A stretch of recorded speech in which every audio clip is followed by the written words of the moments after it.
প্রিয় শিক্ষার্থীবৃন্দ, genius Galaxy coaching এ স্বাগতম। আজকে আমরা ফিউচার সিম্পল এবং ফিউচার কন্টিনিউয়াস টেন্স নিয়ে আলোচনা করব।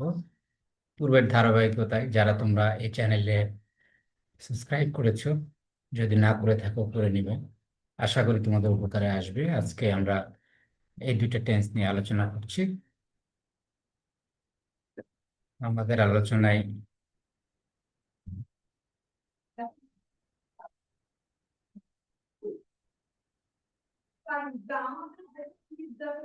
এটা টেন্স নিয়ে আমরা তাহলে কথা বলবো, ফিউচার সিম্পল এবং ফিউচার কন্টিনিউয়াস। ফিউচার সিম্পল কি? Future simple tense is used to describe an action that will happen in the future. That means future সিম্পলটা হচ্ছে সাধারণভাবে কোনো কথা যেটা ভবিষ্যতে হবে।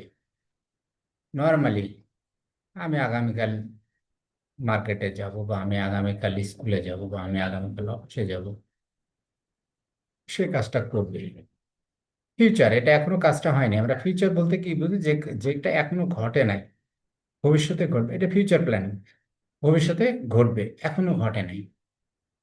এর উপজাতে আমরা ফিউচার টেন্সটা ব্যবহার করি। তাহলে ফিউচার সিম্পলের গঠন প্রণালী কি? ফিউচার সিম্পলের গঠন প্রণালী হলো অ্যাকচুয়ালি অ্যাসার্টিভ সেন্টেন্স যদি আমরা বলি, সেক্ষেত্রে সাবজেক্টের পাশে শ্যাল বা উইল হয়, আর ভি ওয়ান ব্যবহার হয়, এরপরে অবজেক্টিভ বা এক্সটেনশন যেটা থাকে সেটা হয়। তো শ্যাল এবং উইল, আই আর এর সাথে শ্যাল হয়, ফার্স্ট পার্সনের সাথে, অন্যান্যর সাথে উইল হয়। কিন্তু বর্তমানে বর্তমান ট্র্যাডিশন হলো শ্যালের ব্যবহারই খুবই সীমিত, শ্যাল ব্যবহার হয় না বললেই চলে, সবার ক্ষেত্রে উইল। একেবারে সিম্পল সিস্টেম। অর্থাৎ সাবজেক্টের পরে সাবজেক্টের সাথে উইল হবে এবং ভি ওয়ান হবে। মনে রাখতে হবে ভি ওয়ানের সাথে এখানে কিন্তু কোনো ভার্বের সাথে এস এস বা কোনো কিছু ঘটনা ঘটবে না, কারণ এখানে একটা অক্সিলারি যেহেতু থাকছে সেল বা উইল, এর সাথে আর নতুন কোনো কিছু ভার্বের সাথে হবে না, জাস্ট বেস ফর্মটা হবে ভি ওয়ান। যেমন এখানে উদাহরণ, I will visit Dhaka tomorrow. আমি আগামীকালকে ঢাকা যাব, আমি কিন্তু এখনো যাই নাই। এটা আমি আগামীকাল যাব, এই কাজটা এখনো হয় নাই, আমি প্ল্যান করছি আমি যাব। এটা ফিউচার সিম্পল টেন্স। তাহলে অ্যাসার্টিভের অ্যাফার্মেটিভ গঠন প্রণালী কি? সাবজেক্টের সাথে শ্যাল বা উইল, আর ভি ওয়ান হবে, অবজেক্ট হবে বা এক্সটেনশন যদি থাকে হবে। তো আগে বললাম যে শ্যালের ব্যবহার খুবই সীমিত, এখন আর শ্যাল নাই বললে চলে, আমরা জাস্ট উইল ব্যবহার করব। যেমন আই উইল হেল্প ইউ বা আই শ্যাল হেল্প ইউ, আমি তোমাকে সাহায্য করবো। She she will buy a car, সে একটি গাড়ি কিনবে। দে উইল প্লে ফুটবল, তারা ফুটবল খেলবে।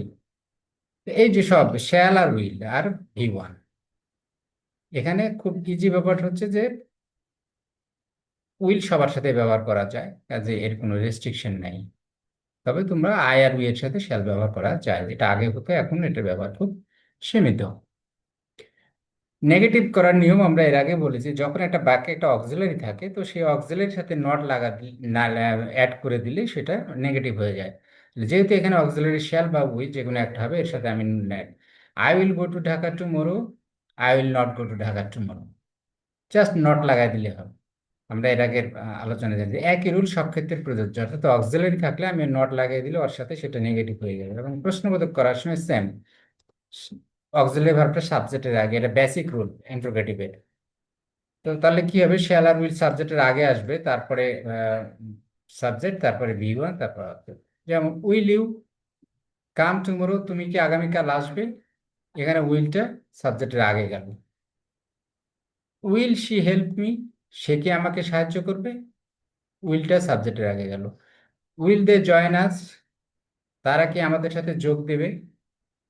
এ হলো কমন ব্যবহার আর কি। তাহলে কোন কোন ক্ষেত্রে একটু ব্যবহার হয় আমরা একটু দেখি, ইউজ অফ ফিউচার সিম্পল টেন্সটা কোথায় হয়। একটা হলো ফিউচার অ্যাকশন, ভবিষ্যতের কাজ, I will call you later, আমি তোমাকে পরে ফোন করব বা ডাক দিব। তাৎক্ষণিক কোনো বিষয় যদি থাকে, সিদ্ধান্তের ব্যাপারে, যেমন দি ফোন ইজ রিঙ্গিং, ফোনটা বাজছে, আই উইল অ্যান্সার ইট, আমি এটা ধরছি। মানে কি, আমি এটা এখনো ধরিনি, এখন রিং হচ্ছে। তো এর মধ্যে একটা ফিউচারের ইয়ে আছে, কিন্তু কাজটা সিদ্ধান্ত গ্রহণের প্রয়োজন, যে তাৎক্ষণিক সিদ্ধান্ত। এখন ফোনটা বাজতে আমি এটা ধরছি, এই অর্থে যে আই উইল অ্যান্সার ইট, এটা ফিউচার টেন্সে গঠন করা হয় ফিউচার সিম্পল।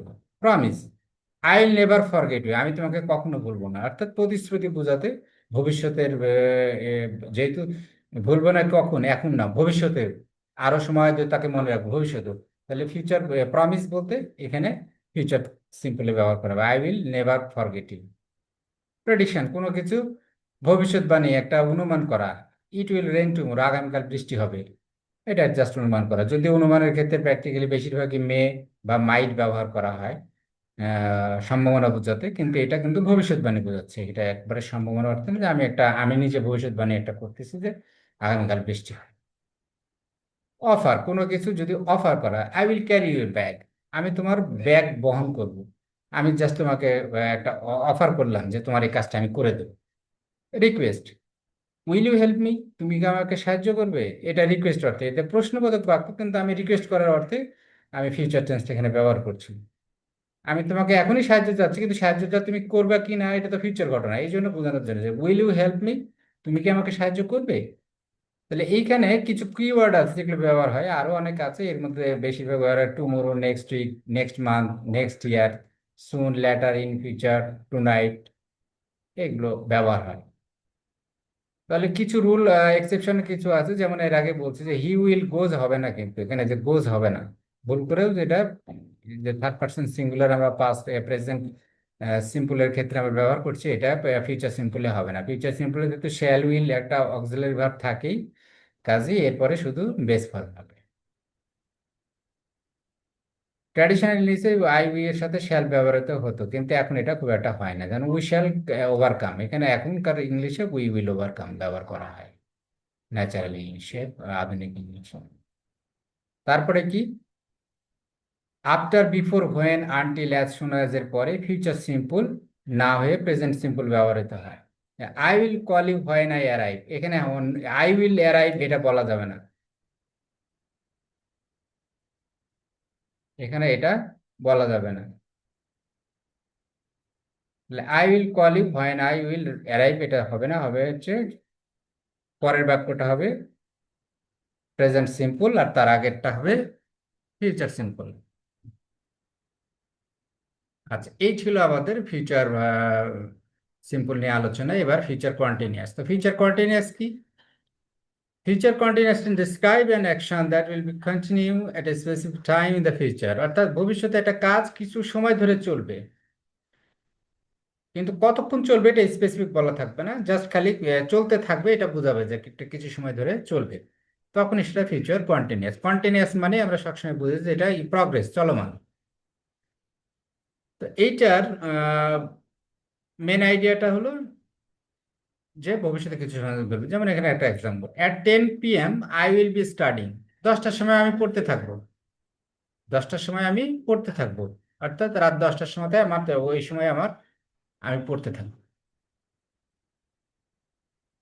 স্ট্রাকচার কি? স্ট্রাকচার হচ্ছে যে কোনো কন্টিনিউয়াসে আমরা জানি ভার্বের সাথে আইএনজি হয়, ভি এর সাথে ভি ওয়ানের সাথে আইএনজি হয়, এখানেও ব্যতিক্রম নাই, এখানেও তাই, শুধু অক্সিলারিটা কি হবে, শ্যাল বি আর উইল বি। শ্যাল আর উইল ফিউচার সিম্পলে, আর ফিউচার কন্টিনিউয়াসে অতিরিক্ত একটা বি হবে ওর সাথে, আর ভার্বের সাথে হবে আইএনজি। তাহলে যেমন এখানে আছে আই শ্যাল বি বা I will be reading a book, আমি একটা বই পড়তে থাকবো। She will be working tomorrow morning, সে আগামীকাল সকালে কাজ করতে থাকবে। They will be playing cricket, তারা ক্রিকেট খেলতে থাকবে, অর্থাৎ ভবিষ্যতে তারা এই কাজটা চলতে থাকবে। তাহলে নেগেটিভ করতে হলে কি করতে হবে? একই রুল, যেহেতু এখানে অক্সিলারি আছে, তো ফার্স্ট অক্সিলারি হচ্ছে শ্যাল আর উইল, তারপরে আছে কিন্তু বি। তো আমরা ফার্স্ট অক্সিলারির পরে আমরা নট ব্যবহার করি, যখন একাধিক অক্সিলারি থাকে তখন আমরা ফার্স্ট অক্সিলারির পরে নটটা ব্যবহার করি। তাহলে নেগেটিভ করার সময় শ্যাল বা উইল এর পরে হবে নট, তারপরে বি, তারপর ভি ওয়ান। যেমন I will not be sleeping then, আমি তখন ঘুমাচ্ছিলাম না, ঘুমাচ্ছিলে, আসলে এটা হবে আমি তখন ঘুমাতে থাকিব না, এখানে বাক্যটা একটু, এখানে একটু কারেকশন হবে। সে she will not be attending the class, সে ক্লাসে অংশগ্রহণ করবে না, করতে থাকবে না, অর্থাৎ ফিউচার, অর্থাৎ নেগেটিভ করতে হলে আমাদেরকে মাথায় রাখতে হবে যে শ্যাল বা উইলের পরে আমি নট লাগাবো। ফিউচার কন্টিনিউয়াস হলে ওর পরে বি হবে, ভার্বের সাথে আইএনজি হবে। আর প্রশ্নবোধক করার সময় একই রুল, অক্সিলারি সাবজেক্টের আগে, তাহলে ফার্স্ট অক্সিলারি এখানে শ্যাল বা উইল, এটাকে আমরা সাবজেক্টের আগে দিব, আর বি পরে যাবে সাবজেক্টে, তারপর ভি1 সাথে আইএনজি, অবজেক্ট বা এক্সটেনশন। তাহলে will you be studying tonight, will she be waiting for me, সে কি আমার জন্য অপেক্ষা করিতে থাকিবে? তুমি কি আজকে রাতে পড়তে থাকিবে? Will they be playing tomorrow, আগামীকাল কি তারা খেলতে থাকিবে? এই কথাগুলো আমরা তাহলে ফিউচার কন্টিনিউয়াস কখন ব্যবহার করা হয়? Action in progress at specific future time, ভবিষ্যতে এটা কাজ চলতে থাকবে বুঝালে এটা হবে। তাহলে at this time tomorrow I will B flying two Dubai, বলতেছে আগামীকাল এই সময়ে আমি দুবাই যেতে থাকবো, আমি দুবাই যেতে থাকবো। ফিউচার প্ল্যান্ড অ্যাক্টিভিটি, ভবিষ্যতে কোনো কাজ যদি বলতে, she will be attending the seminar next week, সে আগামী সপ্তাহে সেমিনারে অংশগ্রহণ করতে থাকবে, করবে। তাহলে ফিউচারে একটা প্ল্যানিং অ্যাক্টিভিটি আছে, সে যেহেতু ওই সেমিনারটা কিছু সময় চলবে, এটা বোঝাতে আমরা তখন ফিউচার কন্টিনিউয়াস ব্যবহার করি। Polite inquiry about future plan, ভবিষ্যতের কোনো পরিকল্পনা সম্বন্ধে কাউকে যদি ভদ্রভাবে একটা জানতে চাই, will you be using your car tonight, তুমি কি আজকে তোমার রাতে তোমার গাড়িটা ব্যবহার করবে? Parallel future action, while you are sleeping I will be working, যখন তুমি পড়তে থাকবে ঘুমাতে থাকবে তখন আমি কাজ করতে থাকবো। দুইটা কাজ প্যারালাল পাশাপাশি চলবে, রেল লাইনের মতো। ও ঘুমাতে থাকবে, আমি কাজ করতে থাকবো, দুইটা কাজ ভবিষ্যতে একই সাথে চলতে থাকবে, এরকম বোঝাতে গেলেও ফিউচার কন্টিনিউয়াস টেন্স ব্যবহার করা হয়। ইমাজিনিং ফিউচার সিচুয়েশন, একটা কল্পনা, একটা ভবিষ্যতে একটা কোনো কিছু, যেমন this time next year will be living in a new house, একটা ড্রিম, একটা কল্পনা করতেছে আগামী বছর এই সময় আমরা একটা নতুন বাসায় থাকবো, অর্থাৎ সে প্ল্যান আছে তার একটা বাড়ি কেনার নতুন। তো বলতেছে আগামী বছর এই সময়ে আমরা নতুন বাসায় বসবাস করতে থাকবো। তাহলে কিওয়ার্ড কি ব্যবহার হয়?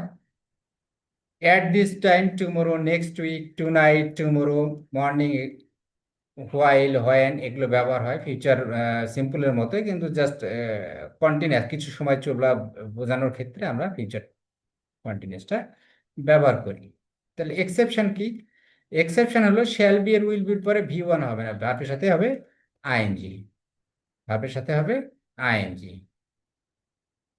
I will be knowing the answer, এখানে এই স্ট্যাটিক ভার্ব, এটাকে বলে নো মানে জানা, এটার ফিউচার, এটাকে কন্টিনিউয়াস টেন্স আমরা করি না, এটার সবসময় প্রেজেন্ট টেন্সে ব্যবহার করি। তাহলে যেহেতু কন্টিনিউয়াস টেন্স আমরা নোকে ব্যবহার করি না, হয় না স্ট্যাটিক ভার্ব গুলোকে, নর্মালি প্রেজেন্ট কন্টিনিউয়াস টেন্স বা ফিউচার কন্টিনিউয়াস, কোনো কন্টিনিউয়াস টেন্সে এটা ব্যবহার করা হয় না, এটা সবসময় সিম্পল অর্থে ব্যবহার করা হয়। এই জন্য এখানে হবে I will know the answer, আমি উত্তরটা জানবো।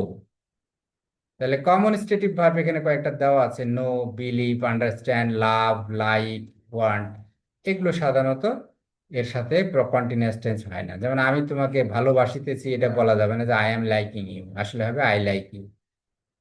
কারণ ভালো এটার মধ্যেই লাইক বা লাভ, ওয়ান্ট, আন্ডারস্ট্যান্ড, বিলিভ, এগুলো কন্টিনিউয়াস টেন্স না করে আমরা সিম্পল ব্যবহার করি। তাহলে ফিউচার কন্টিনিউয়াস আর ফিউচার সিম্পলের মধ্যে আমরা গঠনটা দেখছি, I will study, I will be studying. Future simple, future continuous এর এখানে আরো কিছু উদাহরণ দেওয়া আছে। He will work tomorrow, he will be working tomorrow, just be যোগ হবে আর ভার্বের সাথে আইএনজি। কমন মিস্টেক, অনেক জায়গায় ভুলটা হয়ে যায়, কি ভুল যায়, শ্যাল উইল এর পরে গোজ দিয়ে দেয়, কিন্তু এটা আসলে হবে না, হবে উইল হি কামস, হবে না will he come. Shall will ব্যবহার হলে যে কোনো একটা অক্সিলারি ব্যবহার ভার্বের সাথে এসিএস আর হয় না। এই ছিল আমাদের আলোচনা এই দুইটা টেন্সের উপর, future simple and future continuous. আশা করি তোমাদের এটা বুঝতে সুবিধা হবে। এরপরে কারো যদি কোনো কিছু জানার থাকে টেন্স সম্বন্ধে আরো, তোমরা আমাকে কমেন্টে লিখতে পারো, আমি তাহলে তোমাদেরকে এটার ফার্দার এক্সপ্লেনেশন করে দেব। তো thank you very much for watching future simple and future continuous tense. Next time I will upload a video for future perfect and future perfect continuous. Then move to the next section. Basically, I will start changing voice, how to change voice, active and passive voice. Hopefully, তোমরা উপকৃত হবে আমার এই ভিডিওটা দেখে, এবং চ্যানেলটা আমার সাবস্ক্রাইব করবে, তোমার বন্ধু বান্ধবদের শেয়ার করবে নেক্সট টাইমে, যাতে তোমরা নতুন নতুন ভিডিওগুলো ইনস্ট্যান্ট পেয়ে যাও। Thank you very much for watching.